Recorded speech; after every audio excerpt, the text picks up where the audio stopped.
All right, what's up, everybody? Welcome. Whoa, that's a rough start. All right, what's up, everybody? Welcome back to the channel. I haven't made a video in a little bit. I posted something on Christmas, just a kind of little like pictures plus video, but I haven't made a video in a little while. I've made gear decisions. You're gonna see what those are. I was expecting it to be here today, but it's not, so I can't show it to you. And it's a kind of a final gear decision. From this piece of gear that I'm expecting, I have like a decision matrix. If not this, then that, and like that's going to be it for 2023. I know I've said this before, but we're going to try again. This video is the follow-up to I did something where it'll ask me anything. A handful of you guys actually commented on my post, so I'm going to read those off right here, and we're going to talk about some of those, and I'll put the questions up as we go. So let's start with question number one. It's actually from my buddy Ryan from Detroit. And he asks a question, says, given all the cameras you've tried in the whole world, which one is your favorite? I think he asked this question on purpose because he knew it's a very situational thing, which is probably a reason for my gas stuff. But I don't think I can give you just one. I'll give you a couple. The Ricoh GR cameras, I love them probably the most for a pocketable type camera. I think they're irreplaceable. They just be able to whip a camera out like that and take good photos. I actually kind of prefer the GR2 over the GR3 because I like the idea of having flash and what that could do for you. But the GR cameras are really, really good for pocketable cameras. For travel cameras, are kind of just like carry with you all day, but have higher output and aren't huge. I really am a huge fan of the X100 series cameras and the Leica M camera that I have now, the Leica M10. They each come with their own different things, but just from an aesthetic and a feel and looking through that rangefinder or a rangefinder style viewfinder, and kind of they make me feel like I'm documenting it. It's great, and the Fuji has straight out of camera output that's really good, and then of course my Leica has just superior image quality at the lenses. Little M lenses are big, and I think the fact that they're both small, not pocketable, but just a little sling or something is really, really big. And if you go to like a big camera, what's my favorite big camera? Oh man. The one I used the most effectively was the Sony. It's not really my favorite. I'm kind of, oddly enough, I'm biased towards the DSLRs. Like I like the D780 when I had that for a bit. Boy, I don't know. That's tough on the big cameras. It's probably the Sony or the D780 for different reasons, but those are kind of my three favorite cameras, which are weird. I know, I understand it's different. All right, question number two. What do you believe are the most overrated camera features? Again, I think this is situational. I think when it comes to photography itself, it is IBIS.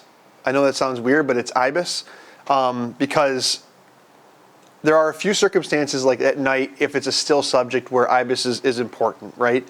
Now on the flip side of that, IBIS is really important for video. This XE4 I'm recording on, I'm always locked off on tripods because frankly, I can't walk and talk with it. It just looks really, really shaky. But in photos, I think IBIS is overrated. I think the high resolution modes are overrated. They don't seem to work that well. The caveat being, I think this is true for Fuji. I think it's true for Olympus. For sure, it's true for Olympus. And I think even like the Lumix cameras, the full frame ones, you can get more color accuracy or color depth. Again, if you have a static scene, if you do a high resolution mode. So I think those are probably some of the most overrated features. So yeah, that's what I would say. All right, question number three. Which camera have you had the longest? And do you have a pain threshold when it comes to the price of a camera? It's funny, the answer to my question has changed. So camera I've had the longest. I'll tell you it's a DJI Osmo Action. I guess that's technically a camera, but that's probably not what you're looking for. I've had that for years. You guys never see it in this channel. You will see it when I go skiing in a couple weeks. But in terms of like photo video cameras, I don't keep cameras very long, as you know. I would say the Ricoh GR, GR3, GR2, I had those for a pretty long time. This XE4 I've had for a pretty long time.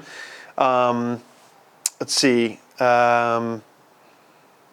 maybe some prior Olympus cameras, but I've been in a pretty hot streak of switching cameras pretty regularly this year and last year, which I'm trying to break that trend.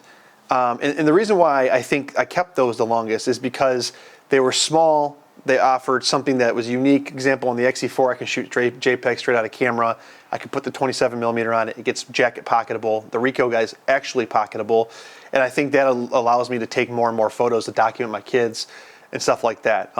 Which, as I say this, probably isn't going to make sense with the camera I'm going to tell you I picked up in a couple days. And then when it comes to pain threshold of camera, you know, I used to say, and I still believe this, that you can spend $1,500 or less and get a really great camera. You can buy a Nikon Z6 II for $1,600 right now. Buy a Z5, which I think is a good camera. You can buy used like A7 IIIs, Nikon Z6s for even cheaper. Canon, some stuff you can get, like even R6s are growing now because the R6 II is out for cheap. I really don't think you need to spend more than that to get a fantastic camera. But in saying that, I've started to really notice the cameras that I gravitate towards, the ones I pick up, the ones I love the most, are the premium ones, like my Leica M10 and some other cameras I'm looking at right now. And I think if you buy right once, based on who you are as a photographer, you don't buy a lot. And so you might buy a lot of small things or cheaper ones, but you buy a lot of things as things come out and specs progress, and that ends up costing you more in the long run. I've learned through this that I am really inspired and attracted to picking up premium built cameras that have like a feel to them. That's where the X100V and the M10 come in. And the X100V has gone bonkers for what it is in price. And the M10 is obviously, like, they're super expensive cameras. And they don't make any sense on paper. But, you know, my pain threshold has changed. And I think it's all relative to what photography means to you. It's relative to your income level and what you can afford. I think one of the things that are probably you should consider is that pain threshold, you should never look at your camera and say, oh my gosh, that's so expensive. It's a burden for me to think about how much I spend on that camera. I think that pain threshold should be, hey, I bought this camera, it's got everything I want and need, and I got it at a price that's like now outside my budget, and I'm okay with that. So that's kind of my answer to that one. Shout out to cheer dads everywhere. That's not a question. Okay, next question. What got you to start photographing your family, and what was that first camera? Boy, I would say the first camera I picked up, I think it was like a Sony Nex 5N, maybe. And I used it for a little bit, then put it down, wasn't really interested in it. I would say the camera that kind of kicked all this gas off was the Sony a6300. I was in the Sony stuff for a while, Sony and Canon. It's the Canon M5, Canon M6, and you're ignorant at that point. I didn't know, like, why are my photos grainy? Why is this lens not good enough? You know, the aperture, and I didn't know any of that. And it started like this whole buying cycle, and I've been in it for 3 years now. But the a6300, and then of course, going on vacations, I had my stepdaughter before my wife and I had our kids, documenting that, having kids, that whole thing just kind of kicked off the whole process of photographing my family.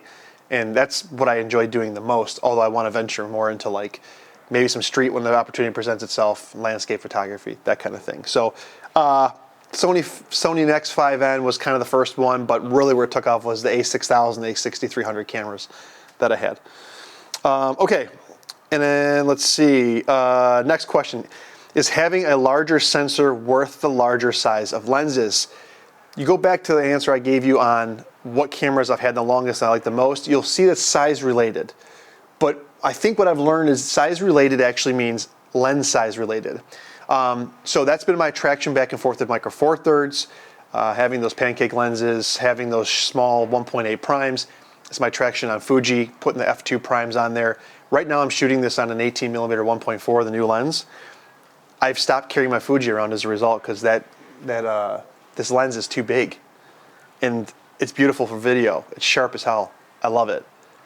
But I don't, like, I'll throw the 27 back on this thing and then I'll start carrying it more. And so my Leica M camera, right, or just M lenses, those are small, and I think the Leica system offers something unique in that way as well. So I would say, you know, larger sensor, of course, means larger lenses, but I would say the manufacturers are screwing up right now because if you look at like what Sony, Nikon, Canon, all their good glass is just a monstrosity. And I would rather put like an M mount lens on there, like an f2 Cron or some of the Voigtlander stuff or whatever, the Fuji Crons, some of the Micro Four Thirds stuff, because even Fuji, their new glass, it's big. Case in point, this right here, it's getting big. And to me, that's when I start like having to think twice. when I had my Nikon Z6 II, I put that 40f2 pancake on there. That's a small lens, and the big body didn't bother me because the lens was small, and it made it more manageable. And that lens is actually really good. So I would say bigger sensor size, not as much a bigger problem as long as you can mate it up with smaller lenses. And I think that's kind of the trick, right? The Sony a7 IV, I had the old Zeiss 35 2.8. That made that thing a manageable package to carry around. And then the last question that I got was, is there a practical cure for gas? I think it's like breaking a habit. I think I'm in the habit of watching gear videos, of watching other people shoot, of being curious about different technologies. I'm in the habit of, like the specs and the what ifs. What if I had this lens? What if I had that sensor? What if I had this camera science or color science?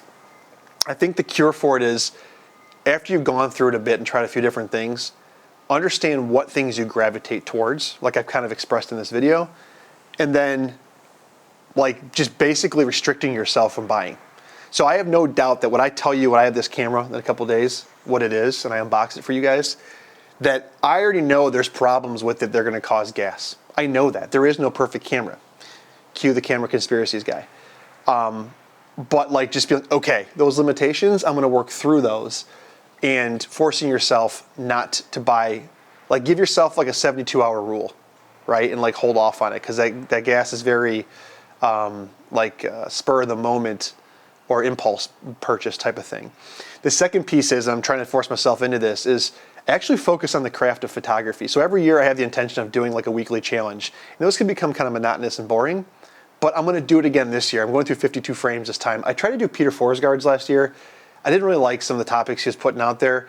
I'm going to do 52 frames this year. I may or may not share this on this channel, but like force myself to think about how to create an image over a topic and focus on the actual art of photography, and not, oh, this 1.4 lens versus this 2.0 lens, or like whatever. Accepting the challenge of the camera and the lens and the focal length at hand, and not getting into persistent gear purchases. Okay, that was the last one that I had on my actual post, my community post. I thought there were a couple questions on my time and why photography matters. So let me look through the comments here real quick. That's it. Everybody, thanks for watching. Stick around. Have a happy new year whenever you're watching this, and I'll see you on my latest camera purchase in a couple days, and talk about why I picked it up, what the challenges are with it, what my intentions are with the decision tree. All right, see you in the next one. Bye.